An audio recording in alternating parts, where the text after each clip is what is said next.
Welcome back to SKS Media. On today's episode, we're hosting Samir Koirala, who is a senior biotech leader. I'm not going to steal his spotlight, so I'll let him talk. But with that being said, Samir Dai, thank you so much for coming. Well, thank you. Thank you. Are you excited? Happy to be here. Good to see you guys again. And please fire away. So every time we start our podcast, what we do is we give the viewers a quick background on who you are, just because they might not know you. But I'll make it short, in 60 seconds. And then we'll start talking. Sure. So what I do now. So I head up a department in Biogen, a team called the Genetic and Neurodevelopmental Disorders team. We work on various areas of rare disease, trying to develop new therapies for patients, mostly pediatric patients who have severe seizures, neurodevelopmental disorders, that kind of thing. Wow. Ani हजुर Boston City or just in US, when did you arrive? So I came in the early 90s, and then I was in New Mexico for 2 years at the United World College. I think many folks in Nepal are familiar since there have been students who've been going there. And after that, did my undergraduate and graduate school in California. Wow. And then came to Boston for my postdoc, went back to California, and back here now. So I feel like there's so much to debunk. But US ko journey सुरु गर्ने भन्दा पनि अगाडि, let's talk a little bit about Nepal, right? So where did you grow up? How was it growing up in Nepal till grade 12? We'll talk a little bit there. Sure. Yeah, I mean, some of the fondest memories are always from childhood, and growing up in Nepal was wonderful. We lived in various parts of Lalitpur, and Kathmandu felt a lot smaller at that time. Obviously, geographically, it's the same, but it wasn't quite as densely populated. Not as many houses. Not as many houses, not as many cars, motorbikes, bicycles. And so some of my memories of childhood are just biking around the whole city, anywhere I needed to go, from probably the age of, 7 or 8 and up. Wow. And the other part that's really memorable is St. Xavier's. Mm-hmm. I was there from class 1 all the way through 10. Jaulakil. And I think you were Jaulakil alumni as well. Which is great. So that was a really important formative part of my experience. And then, of course, the family experience. I mean, both immediate family and extended family, just wonderful. What about 11 and 12? Because I feel like that's the most important part when people start thinking about their careers and everything. That's right. So once I finished 10th at St. Xavier's, I briefly was at St. Xavier's College that had just opened at that time. But then I moved to United World College here in New Mexico. So before you made that transition, I guess the biggest question I ask everyone is, when did you think that you wanted to come to US? What did that process look like for you? Yeah, so I think for me, certainly in terms of what direction I wanted to go into, going into science, I think, was almost preordained. As early as I can remember, I just had a real curiosity about how things work, and particularly how the brain works. And so that idea was there for a long time. As it got close to graduating from class 10, the number of options were fairly limited for going into higher education in science. At that point, it was a question of medicine or biomedical research. So the decision really got made when I tried for the scholarship for the United World College, got it, and then... I'm so sorry to cut you off, No. But I'm very curious. Yeah. For a lot of people, they don't really, and especially me included, they don't really know what they want to do. But then it seems like, you knew where you wanted to head towards. I don't think there's a right or wrong, but certainly in my case, from early childhood, there was a real curiosity about how things work. And I really credit my parents, my father, who's a journalist, and my mother, who's a teacher and a principal at a school, for really encouraging that inquisitiveness. र त्यो चाहिँ it's definitely been a signature part of my life. I'm still very curious. I still read a lot, and actually, so does my my father. So I think that probably sparked it. I wouldn't say I knew the exact career I wanted to go in, but at least which general direction. Yeah. And you knew But I that think you it's wanted totally to- fine if you don't in the beginning. Sometimes it comes later. Right. So you knew that you wanted to do science, Yeah. and that's how you ended up going to Mentee, right? And once you went to Mentee, I guess another question is a lot of people okay, more abroad than Subanza.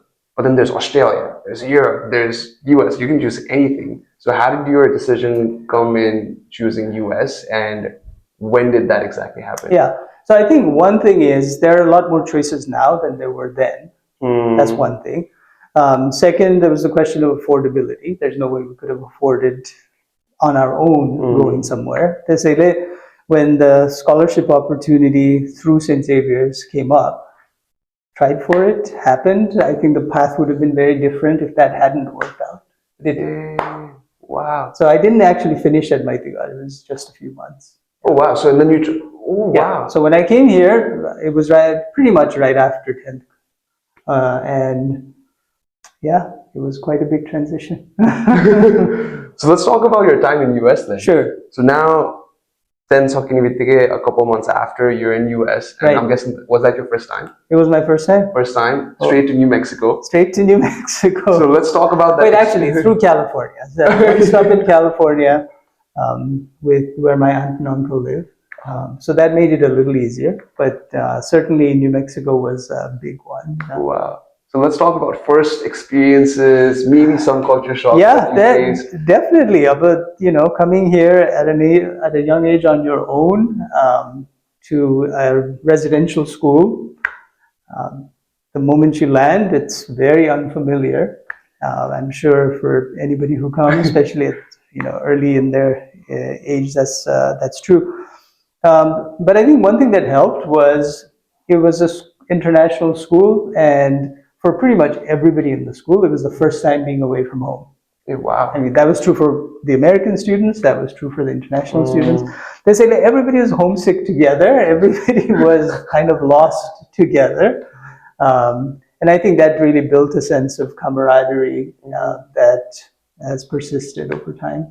Was there any That made it easier. any stories that you had right after you came to the States that's very memorable?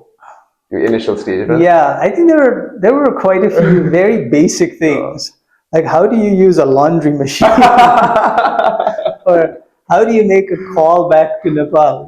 Calls were not an easy thing at the time. You couldn't just get on Skype or Zoom or Teams or Meet, and nobody had cell phones, obviously. So we had to use the dorm had two old payphones. The one that you go like yes, yes, the ones you put quarters into and I learned very quickly that to call Nepal, I would have to have a huge bag of quarters. There's no way I could afford that. I had to figure out how to get a calling card and then call. And so that felt very unusual and different because each call you kind of had to say, how much can I cover in, let's say, 5 minutes? And you thought ahead of time what you wanted to say. And then as soon as you got off the phone, I mean, I had this intense feeling of homesickness every time I got back off the phone. And it took some time to kind of get back. I'm kind of curious. So, when we go through homesickness to Gen Z stage, right? Yeah. You're FaceTiming everyone. Yeah. It's very accessible, right? Right. So, how would you guys deal with homesickness? It was very different. You really felt like for periods of time you were completely cut off. And then, every few weeks, and it usually was every few weeks that you would make a call. So then you crammed a lot into that call, a lot of joy, a lot of anxiety, a lot of catching up. And then you kind of had to disconnect again and get back to your day-to-day. This kind of, connecting on an ongoing basis was not there. Wow. And I mean, for us now, we talk to my parents and family much more often. But that's something relatively new. Wow. So let's talk about your schooling once you landed in the US. So obviously, till 10th grade, you were studying in Nepal in a certain kind of way. In US, the way they teach you, everything is different, right? So Hospital? Let's start from the beginning. Oh, Unsa. I mean, there were definitely differences. I think the differences really came in once that I got to college. But even at the high school level, some of the differences, I think, one was there was definitely more of an emphasis on self-discovery, self-directed learning, more independent research on things. I mean, it's probably changed even in Nepal over time. But that was one thing that was noticeable. You couldn't just get it all from a book or get it all from a teacher. You really had to do a lot more independently. And then on top of that, because it was a residential school in the middle of nowhere, and really, literally, it's way out in the middle of nowhere. And there's a big castle, so it looks like Hogwarts, but in the middle of remote New Mexico. I think that also gave a sense of real independence in the way that you do your learning. So that was a big difference. The other thing I think was it was a very diverse student body from around the world as well as from around the United States, and that was an enriching experience as well. Like what stood out the most for you? Well, I think the fact that people had concerns and experience and perspectives that were really such a wide range of that. At St. Xavier's, even though that's true, it was definitely within a band that you were much more accustomed to. So whether it was on social issues, whether it was on economic issues, there was just a lot more breadth to the perspectives. So once you started school, what did you study, Usman, for undergrads? Undergrad or high school? I mean, high school was pretty much high school.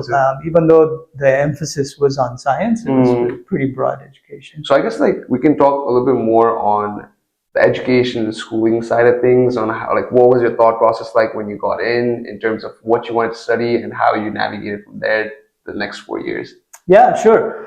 So yeah, the whole college application experience, especially when you're doing it completely on your own in a pretty remote place, was quite stressful. Yeah, because it's not like I had gotten to visit the schools. I didn't know much about them. It was basically what you could. So Ep13, you were still student visa right? So you're still going through the whole Common App, and so high school. There wasn't a Common App at the time. Okay. Yeah. There wasn't a Common App at the time, so it was individual applications to individual schools, and there were. There was a limit to how many you could do just physically because it wasn't one application that you just filled out. And so, there were a number of applications, number of schools. I ended up going to Pomona College in California, and that worked out perfectly for many reasons. I loved the place. I can talk about it all day. But also my aunt and uncle used to live in the same town, which made it wonderful because then on weekends I could often go and visit them. That became the next 4 years. And then in terms of education, that's really where my focus in neuroscience came to the fore. I can pinpoint it to a class in the third year of my college education where it really crystallized this notion of I'm going to go into neuroscience. Like what exactly? So it was in a class, we were talking about brain development, and it really is a very fascinating process. I mean, you start with a few cells, and then at some point there's tens of thousands of cells being added every day, and each of those needs to get to its right place. I mean, the brain is structured in such a particular way that the cells are born in certain locations, and they need to make these long journeys to the right locations in the brain. And over the course of years, that process has to go right. So it's an incredibly complex process, and it's just fascinating. So obviously it's so complex and there's so much to it, but when someone gets into what they want to do, there's always something that sparks it, right? So what was it that really sparked it for you that you were like, brain? I think it was That's where I'm going. that was it. It was just the curiosity about how does, how does this incredibly complex entity, I mean, some people say the most complex object in the universe, the human brain, how does it form from these very basic beginnings of a few cells? Um, it's just a big conundrum. So for me, even the ability to maybe understand a tiny portion of that became something that was really fascinating. And then also a journey from there once you figured out that that's Yeah, so from then on, about that was junior year of college. So took some more courses in neuroscience. Depending, that was really the beginnings of neuroscience as a major in the universities. At least at Pomona College, I think that was the second year they had neuroscience. Before then, it was general biology. And over time, it has really taken off. I mean, now I think all colleges and universities have something that's more neurology or neuroscience focused. But yeah, it just built on top of each other. One experiment, one chapter, right. studying So another. for someone like me who has no idea about neuroscience and brain, when you're going through the process of learning all about this, like what does that course like do? What does it look like? Like what do you exactly like? What do you learn? Yeah, so it's a combination of things. There's obviously the learning of what's already known, and there's a lot of that. And there's some beautiful textbooks. I was fortunate to have a professor who I've stayed in touch with over many years, who I really consider my first mentor in terms of learning about neuroscience. So there's the book learning part of it, and of course now there's so much information online. But I think what makes science special is really the investigative part of it, that uncovering things that are not already known, right? You're always building on knowledge that's already there. You're always standing on the shoulders of the prior generation, but you are really looking for things that are unknown to anybody, that are truly new. And so that's the lab part, that's the investigative part. And even in my undergrad, I was in the lab of my professor, my mentor, after hours doing electrical recordings from brains and so on. And I think that was really what got me excited. It wasn't just the book learning part of it, but the actual hands-on experiential part of it. Like what was like one of the best projects that you've worked on?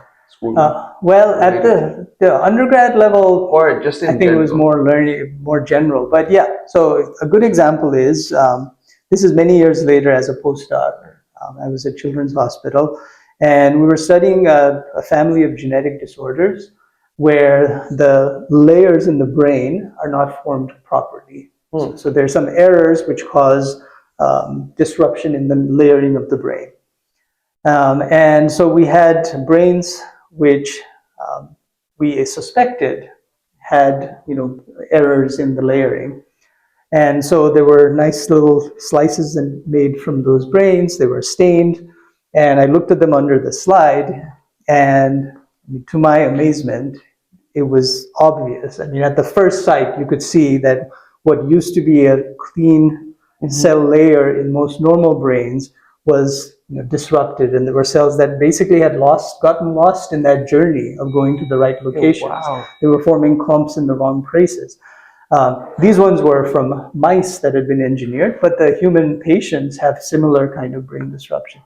And at that moment, I realized I was the first person who had ever seen that in that brain region. We were studying the cerebellum, and nobody had ever looked in that region of the brain to see if there were disruptions. So that's one of maybe 5 or 6 moments in my career where I just had this feeling of, gosh, this is something truly new that nobody has seen, and I have the privilege to be looking right now and noticing it. So like when you're going through all these new discoveries, looking at different parts of the brain, like what does your mind go through? Like how do you feel? Well, it's truly exciting. I mean, it's sometimes hard to convey, but when you see something that really gives you a new insight, right. It's truly exciting. And then you try to put more to it, understand it, publish it so that others can build on it. And sometimes when I get notifications that some of my publications have been cited by others, it's nice to go and take a look at it and see, how people have built on that and made new discoveries. The same way that what I did was built on what others did before me. Wow. So let's talk a little bit about mentorship, right? So in school, you mentioned one of your first mentors was your professor. So for students that might be coming in and that might want to find a mentor for themselves, like how do you identify a good mentor? How can you be a good mentee to learn the most from that mentor? Yeah, that's a really good question. I think so much of one's career can be shaped by having the right interactions, the right conversations, the right mentorship. So I have to say I've been really privileged to have, all the way from undergrad through grad school, through my postdoc years, and in industry, a series of mentors who've just been fantastic. I would say there's a few things. One, ask around. At least in terms of personal relationship and how easy it is to work with someone, you can usually get a good sense of that if you ask others who have worked with professors, who've worked with mentors, just to get a sense of their style, expectations, etc. So I think that's one human aspect of it. The second is, what work are they doing, and is it truly interesting to you? And you don't have to be convinced that that's exactly what you want to do for your career, but at least is it something that sparks your curiosity, sparks your interest, is a good entry point to say, let's give it a shot and see how that works. So I think that's really important. In terms of being a good mentee, I think part of it is to realize that a mentor's job is not to tell you what to do. It's to show you the way to investigate things, show you the way to find the answers yourself. And so I think the sense of responsibility and accountability is really important. You're not just going into the relationship saying, all right, tell me what to do so I can finish it, so I can be done. It's more to say, give me the insights for how you would investigate, for how you think you should think about these questions, and then you take it upon yourself to be responsible to actually follow through. So let's say, for example, I'm working on a project, and you're the advisor for the project. Like, what should that about me and your relationship look like to a scenario, man? Because I'm guessing, okay, you're the advisor, and I need X, Y, and Z. I can't come up to you every single time and be like, Samir, can you connect me with this, that? Okay, well, what do you think about this, right? So how do you find that balance? Like, what should that relationship look like where it's a very smooth going process? Yeah, no, excellent question. And it obviously it'll depend on the context, but I can talk from my own perspective, both in the academic context as well as in industry more recently. That happens all the time. So I have a team, there are folks on the team who are at different levels of experience and seniority. But I think a general expectation that I have is that when folks come to me with plans or questions, that they've thought through it. They're not just waiting for me to tell them what to do. They've actually thought through it, and that they come with a recommendation, come with their perspective, their synthesis of the information. Because that shows, it shows initiative. So it shows that they've put some of their own skin in the game, that they have thought about what they want to do. And what they're looking for is some general guidance on which way to go, and also to get some frank feedback if something just doesn't make a lot of sense. But I think that individual initiative and accountability is certainly what I look for. And even in the academic setting, if you're a graduate student, if you're a postdoc, even an undergrad, I think approaching a mentor with ideas, approaching a mentor with a thought-through plan, rather than just expecting them to always hand you the answers, hand you the directions, spoon feed you. I think that's what makes for success. Yeah. So a follow-up question on that. So do you think it's more you're going with the idea and you're getting feedback and all? So in terms of, let's say, I need to and this might not be relevant in your field, but this is relevant for me. Sure. So I'm Sure. shooting my shot. So let's say I need to connect the dots and I need X, Y, and Z. There's 3 people that I want to reach out to. And that's exactly in your circle. So would it be overstepping my boundaries if I say, sorry, like, can you connect me to X, Y, and Z? Or how do you navigate through that situation? I think it's easy. I mean, I think unless there's a reason not to, the default would be yes. I mean, I think in general, most people are willing to be quite generous with their time and with their opinions and with just, what they bring from their expertise to somebody who's earnest about learning, who's earnest about seeking some answers. I think most people are quite open and generous about that.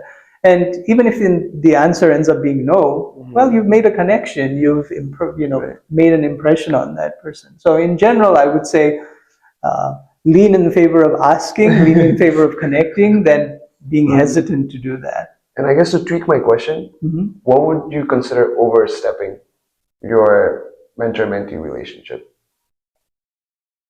Because I think this is really important, actually, because sometimes even when you're friends with someone, there's always stepping across the boundaries. So I mean, I guess I can't think of too many experiences where I've seen that happen. There probably are. I mean, there are certainly mentors, I think, who micromanage too much, or who don't understand the mentee's situation. This happens quite a bit in graduate school or postdoc experiences, where the professor may want the student to stay on much longer than the student wants to stay on. So there could be situations where, I think the incentives and the intentions on the 2 sides are not quite well aligned.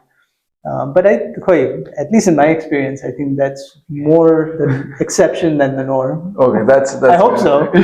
Just wanted to go. Sorry, I geek out on this a little bit. Go for it. Going back to your journey. Yeah. So now at this point, you finish your undergrads. You want to do something related to brains. Yep. So how did it? Yeah. So I applied to grad school, went to USC in Los Angeles. Part of the reason for staying in Southern California was also proximity to my aunt and uncle and family. We also had other friends around there. And of course, I loved the weather. So, since we're on the topic, what else? Because I know you mentioned Agni, you were like, oh, there's so many things that I can tell you about. So for someone who might want to go to California but don't know exactly what the factors are, I think these might help them decide. You want me to do an ad for California? Quick promo video, guys. No, I mean, there's a lot of great stuff. But there's also a lot of great stuff here, and for us, both have become home. I was going to mention that at some point, but over time, I think if you have the right outlook, you really feel at home almost anywhere. And so, I would say Boston feels like home, California feels like home, and of course Nepal will always feel like home. But other than the beach and the sunshine and I guess just the general vibe in Southern California, it was also the education. So I know we were going to talk about your journey after undergrads, but because you mentioned Nepal feels like home, Cali feels like home, Boston feels like home, could you expand on that a little bit, on what you mean by that? Because a lot of times I think identity crisis will raise up, right? Because especially if you stay in Nepal for a certain amount of time, because you're different for a certain amount of time, you don't know where's home or how you navigate through that. So because you've experienced all of that and you have a sea of knowledge. Yeah, I don't know. I mean, I think some of it is one's own outlook. I mean, I certainly felt that. It's easy to always be in a mindset of being a traveler. and so you kind of, wherever you are, you're always thinking, well, what's the next thing? You know, where am I going to be next? And I think that especially can happen if you're from someplace else and you're still very much tied to where you were. For me personally, I think at some point it was more of a mind shift to say, well, this is where I am. You know, this is where I am because of my job. This is where I am because of my family. And I am fortunate to have all the opportunities that I have here. And that here could be anywhere. And so at some point that here was California. At some point that here is Boston. And of course, Nepal was always there and will be there. So I think part of it is, I think, just a psychological mindset of saying, embrace where you are, embrace what you have, and that's part of it being home. Wow. Okay. But I know it's not always easy. I'm not gonna sway you anymore. So undergrad sa ke on त्यहाँबाट? Yeah. So अनि त्यही त हो नि. So then started graduate school at USC.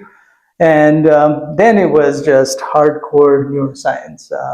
And I would say the first couple of years, I mean, I learned an incredible amount. And I just remember the joy of just going beyond the superficial knowledge I had to something that was much more meaningful. And when you were talking about moments that kind of spark something, there was another one, my first year of grad school, where the lab of the mentor I eventually pursued, he invited me over to take a look at something in the microscope. I guess I'm just a very visual person, but same thing, you know, he showed me a beautiful picture of a frog's neuromuscular junction. That's where the nerve connects to the muscle. And so if you're moving your arm, your neuromuscular junctions are firing, which is causing your arm to move. Wow. But there was a beautifully stained visual under the microscope. And I think that was more than anything else probably sold me on joining his lab. It also helped that he was just a wonderful person. And so the next 5 years, 6 years, I was in the lab there, worked on particularly nerve regeneration. Because there's an interesting phenomenon. If your nerves are damaged in the rest of your body, they regenerate. That's why some people, even if they have their arm severed, they can reconnect, and over time the nerves grow back and they can use their arm again. You know? Or if you have surgery, you may lose sensation on your some part of your body for a while, but after a few months it comes back. That's because the nerves are regrowing. But in the brain, it doesn't happen. In the spinal cord, it doesn't happen. I mean, that's why Christopher Reeve, after his injury falling off the horse, was never able to walk again, right? He was paralyzed the rest of his life. And that's because in the brain and spinal cord, the nerves don't grow back. And so this fundamental difference between why do they grow back in the rest of the body, but not in the brain and spinal cord, it's a mystery we still haven't solved. I mean, we've uncovered small parts of it. So the undergrad work was really to try to understand what are the factors that help regeneration in the rest of the body, and especially those neuromuscular junctions. Wait, so what was it? Well, I'm so loose. Well, there are, ask a scientist a question and then I'll have 10 more questions behind it. But at least one of the factors ended up being these other cells called glial cells that live around the neuromuscular junction. And they seem to promote the nerve from growing. Whereas in the spinal cord and in the brain, the glial cells actually inhibit the nerves from growing. Again, there are many evolutionary thoughts about why this could be, etc., but nobody truly knows yet what are all the factors. But that's the goal of that research, to learn from the rest of the body and see if some of those same principles could be applied to the brain and spine. This was like when you said the 5-year research, undergrads started going back, right? Yeah, so that undergrad was, sorry, that was all in graduate school. All in graduate school. That was all in graduate. And this is just to satisfy my curiosity. You know when, because you said, hey, but then you join it, the nerves grow back. Yeah. I'm still like shook that it's possible. It's possible because people have reattachment surgeries. I had no idea. And the second one is, you know when someone goes through a big accident and they're paralyzed. Yeah. So Q3, like, Yeah, so usually that's because, so is that brain, spinal cord? yeah, usually that's spinal cord. And unfortunately, that's why, they either never can, or at least even if some recovery comes back, it's usually very limited. Oh, that's exactly why. So 5 years in grad school. Yeah, I mean, not 5 years in grad school, like grad school, about 5 years in the lab. Yeah, well, no, I mean, that was during grad school. Yeah. 5 years? Yeah. I think Isn't master's like 3, or I'm not too sure your department, let's say. No. So it's 4 years of undergrad, 5 years of grad school. But that's the thing about grad school. Undergrad is pretty well defined. You go in, you finish a certain amount of coursework, you're out. Grad school is different, especially for a PhD, because it really depends on the length of your research. And so there are people who are in grad school for 8 years because their research just takes a long time. Some people can finish in 3 or 4 years. So mine was somewhere in the middle. But a lot of that is the time for independent research. It's not coursework anymore. But, I think everybody goes through highs and lows during that time. Sometimes things are working, it's great, you're making progress, you're like, okay, I can put this together and make a publication and get out of here, write a thesis. And then there are times when things are just not working and you're struggling. And I certainly went through that as well. And you kind of have to persevere through it to get back to where you can complete your work. So the 5 years on, just because you said you went through some of those as well. Yeah. What was your craziest highs and craziest lows? I don't know exactly when the lows were, but there were definitely times when it felt like, gosh, I'm banging my head against the wall and the experiments are not working, or they're not turning out in a way that's easy to interpret and move on. But sometimes you have to change direction. Sometimes you have to just do that thing a few more times. It's hard to have a universal answer. That I think what got me through was, what's the goal at the end of it?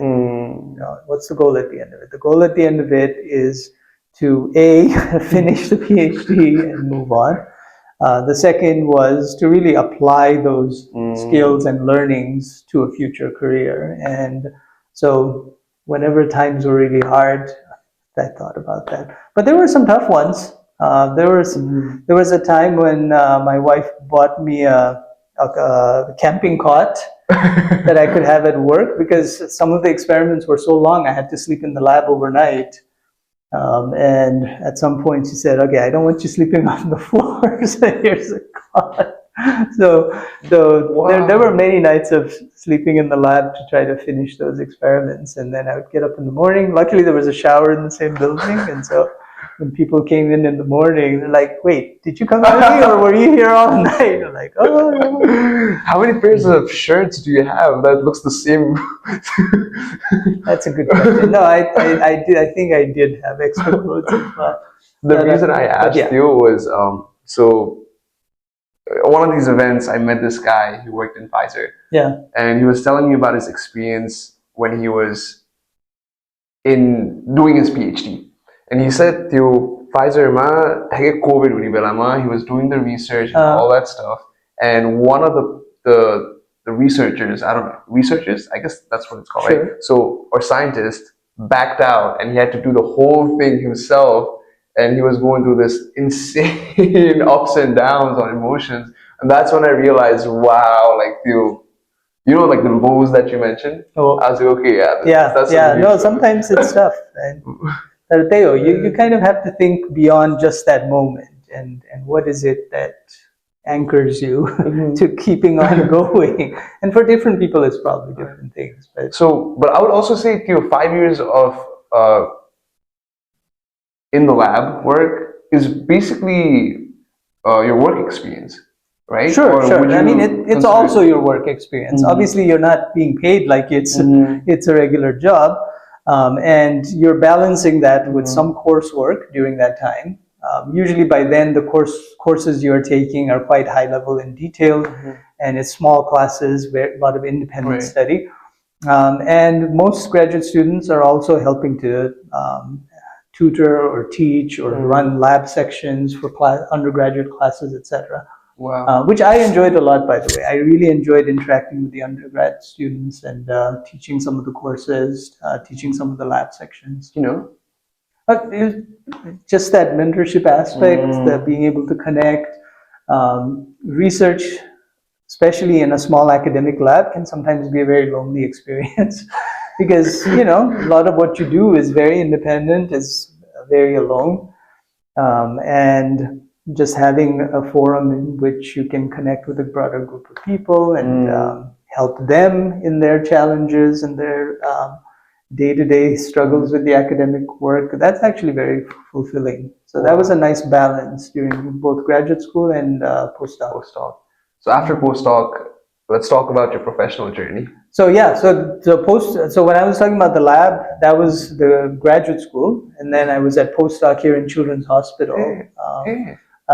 So that's where we came after the California.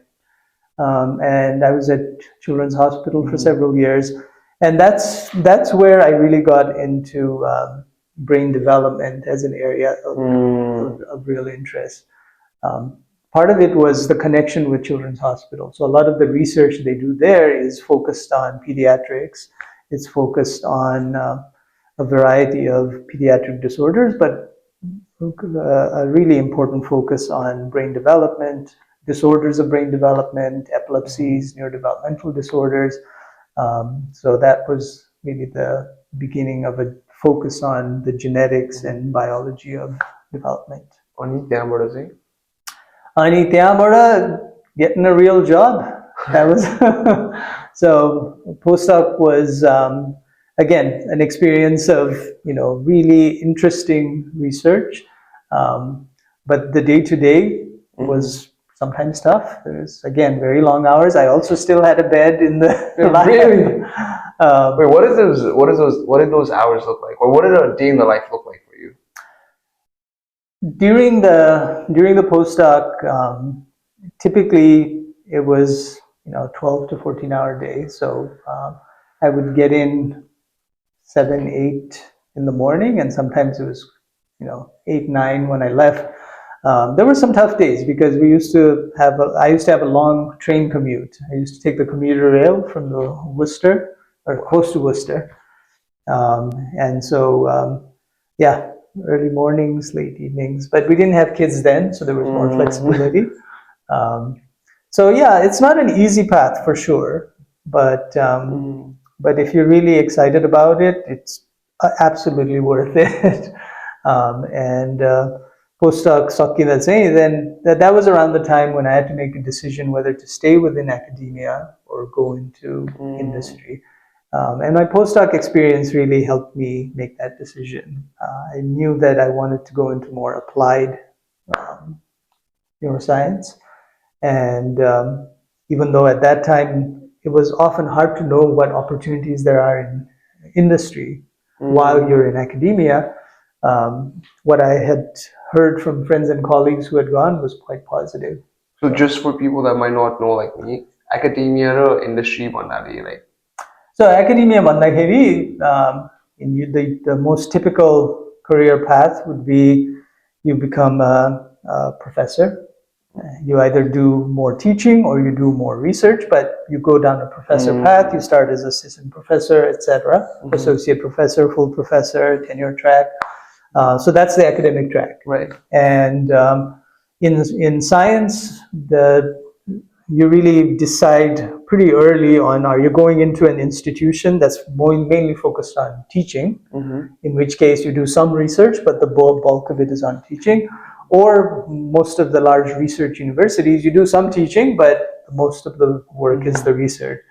That means you have to, get the grants and the publications, etc., to advance your career. So that's the academic side. And the industry side depends on the company, but anything from startup to big pharma. So industry, that's where you're actually making or at least from my understanding, you're making the product, you're doing the research from end to end. Exactly. So most people who take a traditional scientist path start at the end where they're doing the research, the early drug discovery, and then what you do at the early discovery stage takes a while to actually become a drug and then go into clinical trials and then hopefully become a marketed product. Wow. So That can take 10 years, more sometimes, yeah. So once you stepped into the industry, what did that journey look like? Oh, that was great. This was in San Francisco. So at this point we had gone back. Again? Somehow it seemed like every 7 years we would switch coasts. So after Children's Hospital, we moved back to California. We were in San Francisco. My sister and family are there, so that was absolutely wonderful. I joined Amgen, which you may have heard of, which is also a biotech company, and really started to work on, we're still working in neuroscience, but in addition to areas that I was familiar with, started to work on Alzheimer's disease, which since then has been a long journey, as well as ALS, so neurodegenerative disorders, and also some other disorders like migraine. Wow. So it was fantastic because it was that compressed kind of learning that I felt like I had in beginning of undergrad, in grad school, in postdoc, and then again in industry. It's just this burst of learning of how to take your knowledge, but then actually apply it towards making a medicine that could be helpful for people. Well, any key takeaways from that? From that experience? Yeah. I think maybe two key takeaways. One was urgency. You know, when you see some of the patients, when you hear the journey that they and their families are going through, and from my perspectives, really these pediatric disorders where the kids have severe seizures from early infancy, and then over time they are unable to meet the developmental milestones. Some of them never develop language. Some of them can never live independently. Some of them have motor defects, so they can't, basically move around in the world. So when you see that, you realize, every day that they don't have an option is a day that's lost, right? So that sense of urgency, sometimes in academia, you feel like you have a lot of time to develop an idea, think about it, and that's very important. But at the same time, I think from an industry perspective, if something is ready enough, even if you don't have complete knowledge, if it's ready for trying an application, I think that sense of urgency to get it there and get it to patients, that was an important insight. Wow. And the second one? Second one, I think, was it's also easier, I think, to change direction on something. If something is not working, I think it's easier in industry to say, let's stop investing in that aspect because we've done enough, and here's something else that maybe is more fruitful. So sometimes that decision making can also be easier. So this is a little technical. Based on your experience, when do you know is the right time to pivot?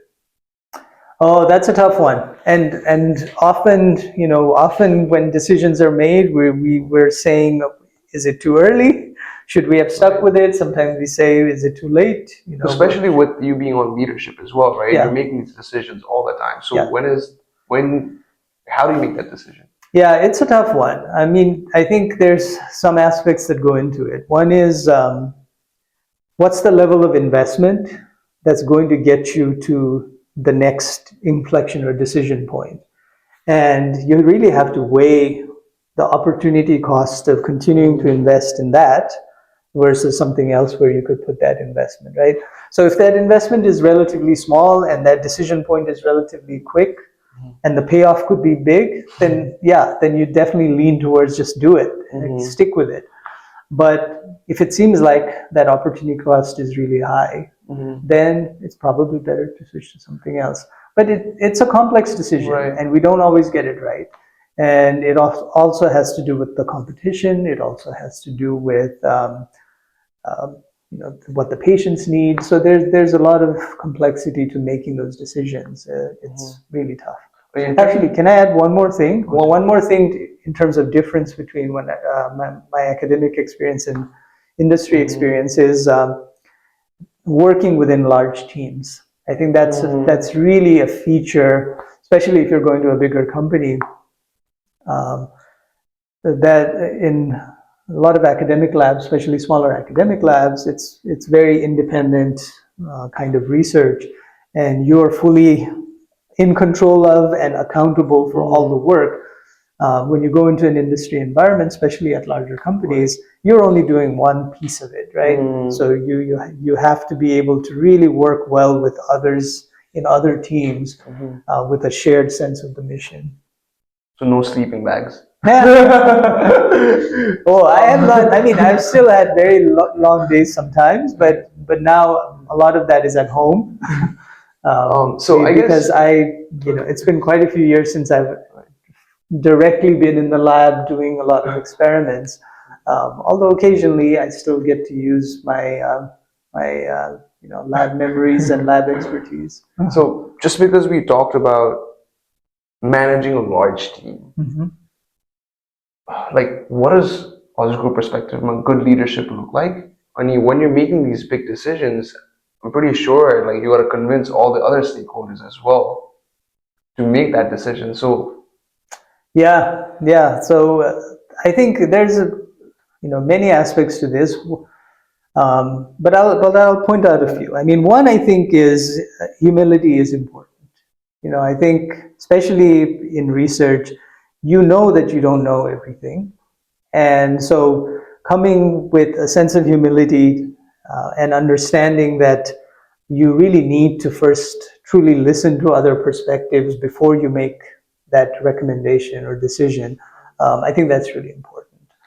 The second is thinking about the end goal in mind. Why are you making this decision? What's the final outcome that you want to get to? Because if you don't have a clear sense of what you want to achieve at the end of it, you'll probably not make the right decision when you throughout the process. And then having the depth in what you're trying to convey. I mean, it's hard to fake that. It's hard to fake a certain level of knowledge and expertise around it. And if you don't have it, then you have to make sure that you have others at the table who have that. So if you have all those elements, I think most of the time, if you're making an earnest decision, you'll hopefully make the right one. And convincing others of it is much easier if you actually can convince yourself of it, right? And I think if you have the right information that you are convinced your decision or recommendation is the right one, and you can explain the process of how you got to that decision and why that decision makes sense for the end result, I think most of the time you'll get people on board. If you try to ram it through, you sometimes can just based on seniority, but I think you run the risk of having less than optimal decision. Sometimes you run the risk of missing information that would have been really important for that decision. And sometimes you just end up antagonizing people who you're going to need to execute that decision, right? So I guess that was my follow-up question. Like, what's an example you've seen that might have been bad leadership in your journey so far that really impacted any of the companies? Yeah, it's hard for me to point to an example which I could say at the time should have been decided differently. Because it's hard to second guess somebody else's decision without being in that position and knowing all the information they had at that time, right? Which in that moment at that position probably was not the full picture that they were going to have. Right.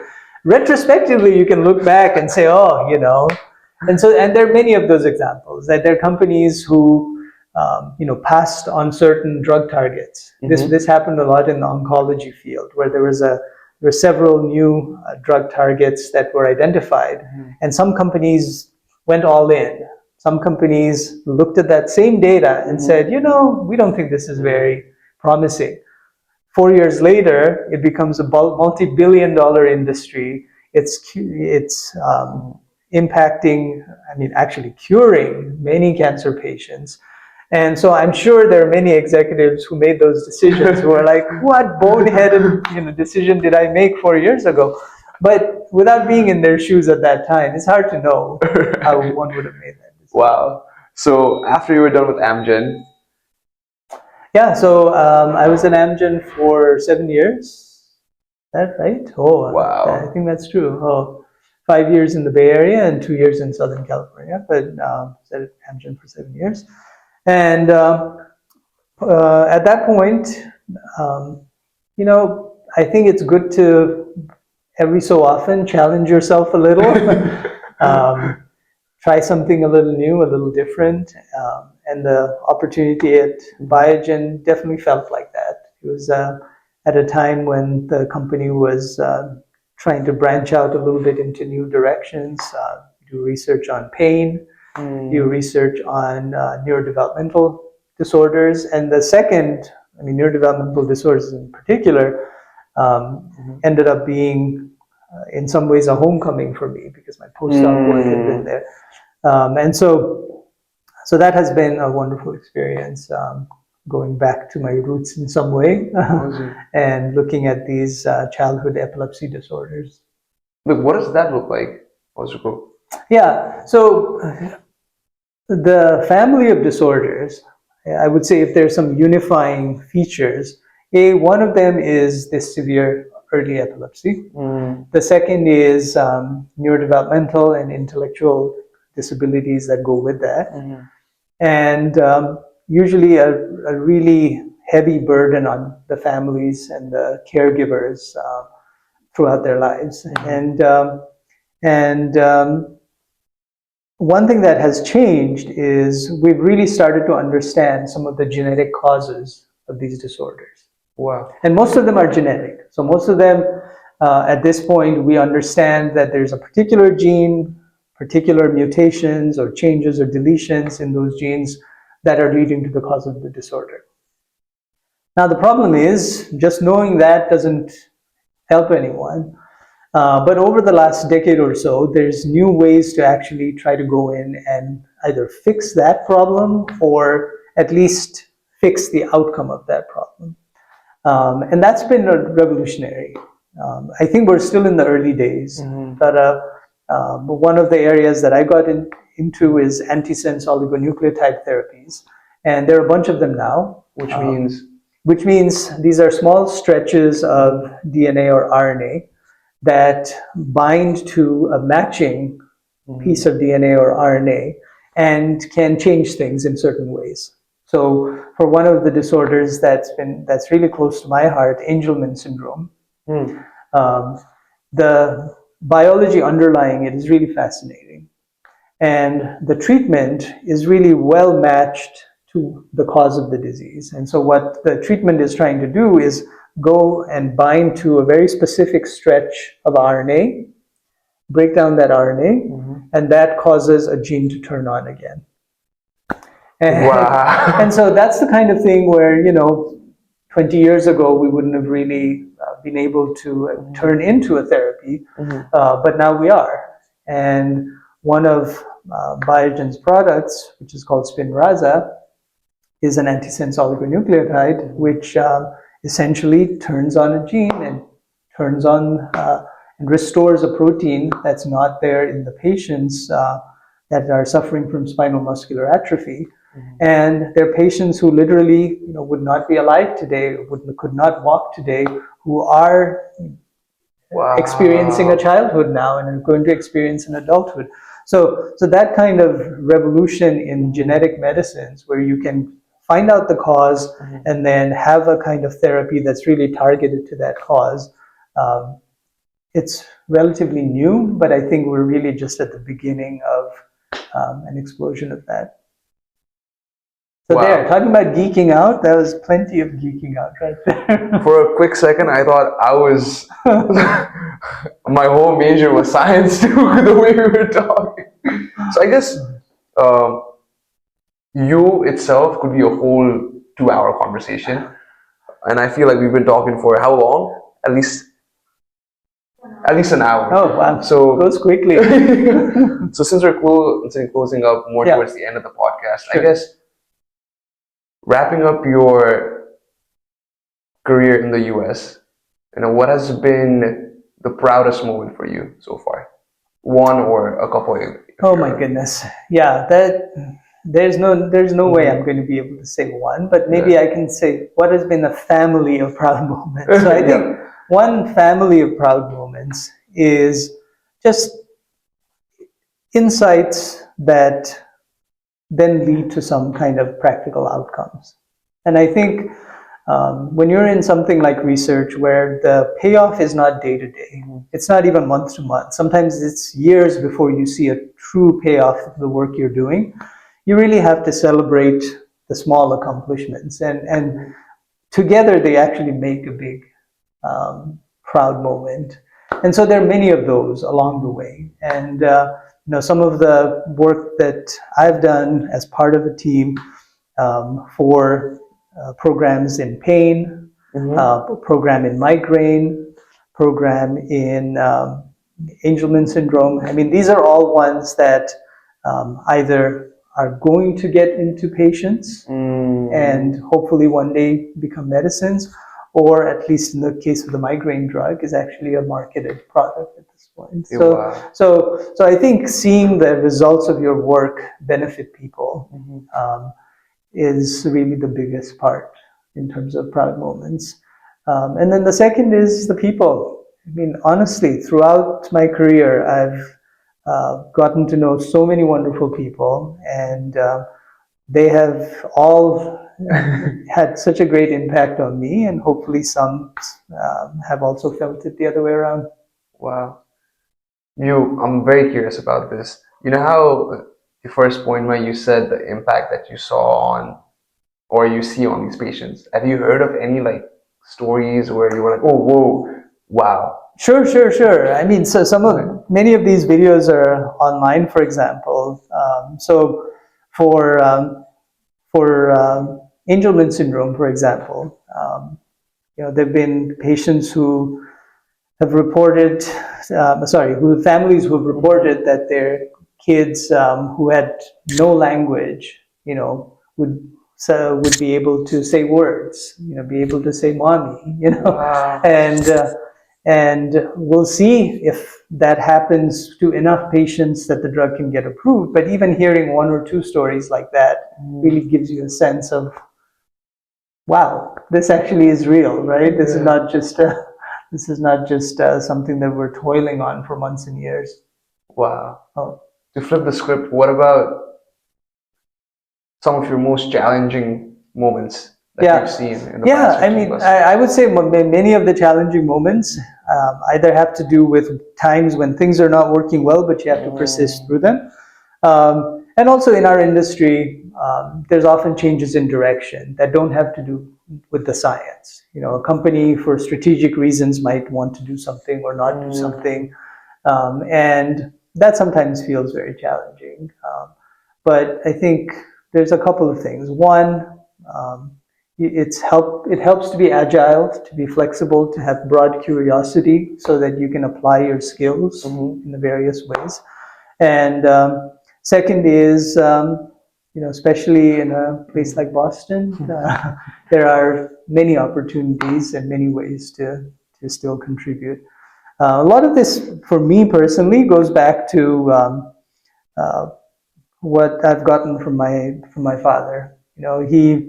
I think I mentioned this at the forum when I came a few weeks ago.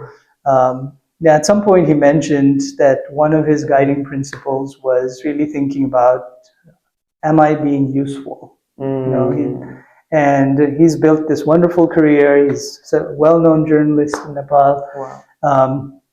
But it really came from this humble idea of, in every situation that I have for my immediate surroundings and for the broader community, am I being useful?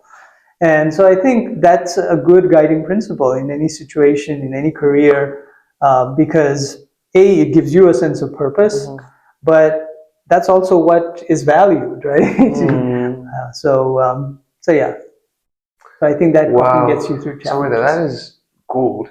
But then I'm gonna dig in as always. Okay, go for it. You know the part where you said there's the research part, but then navigating the strategic side of things. is like, well, I don't know how to put it in words, but it's Strategic, tricky. by strategic you mean Like business side of it. business side of it. Business, and then there's the science, Yeah. right? So you've seen both. And what the first thing that popped in my mind was the majority of your career was in science. Right. So how was it like also implementing the business side of things? I mean, how like how did you learn about it? Like, how did the process look like? Stuff like that. Sure. No, that's really interesting, and for me, it's relatively recent. I mean, I think depending on the kind of company you join, you may get a visibility into the business side earlier. If you're in a small startup, for example, I think that's constantly on your mind. When you're in a more larger research-focused department or team, you may not sense that as much until you move up a little bit. But I definitely see it now, and I understand it, and it is an important component of thinking about the research, because what you want to do is research that will get to patients, that has the best chance to get to patients, right? And the best chance to be useful, and the best chance to be supported all the way through. And so knowing that there's a good business case for what you're doing, knowing that the competitive landscape is changing, and based on that change, you also have to be agile in what you're doing and how you're doing it. That's an important insight. And sometimes when you're in the science, you forget that. And it's important not to, especially in industry, because it directly impacts the value of the work you're doing. It actually comes back to this idea of what am I doing useful? There's also a business component to that. So would you say to move into leadership quicker, knowing more about the business side? Especially if that's an area of interest, then yeah, I do think it helps to be in a position of leadership where you can integrate that as well into the work that you're doing. You're not blinded about the fact that that's an unavoidable and important component of seeing the value of your work get to the patients. Wow. Well, since we're approaching the end of the podcast, what's for all the viewers, what's one piece of advice or a couple of pieces of advice you'd give them to be where you are today? Well, so having been in research most of my life, I would say curiosity. Curiosity is a big part of learning, growing, being successful. And I think that's very important, certainly in the sciences. And the second is collaboration and connection. I mean, I think one of the things I've really admired about what you and the group are trying to do is, in a really organic way, help foster those connections, right? Within the Nepali community here, but also, as I saw at the event, I mean, to the friends of the Nepali community, the broader community. I think that's super important.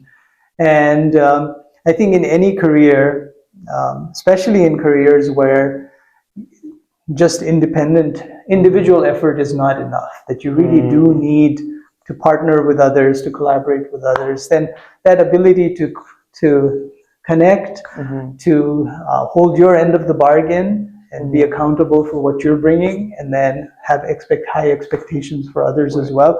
And that kind of collaborative building is super important in most careers, and I certainly would say in mine.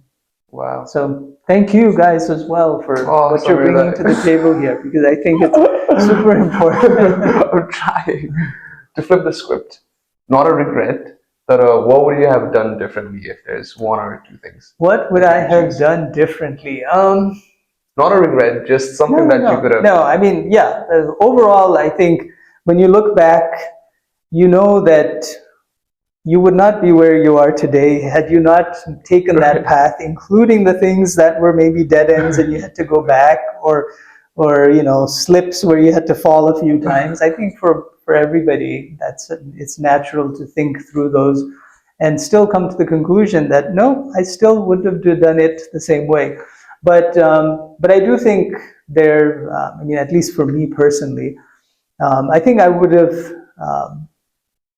been a little more I had a greater sense of urgency, particularly during my postdoc years. I mean, I think it's easy during the postdoc time to be so enwrapped in the work you're doing, the day-to-day hardships, but also the day-to-day discoveries and delight in the work.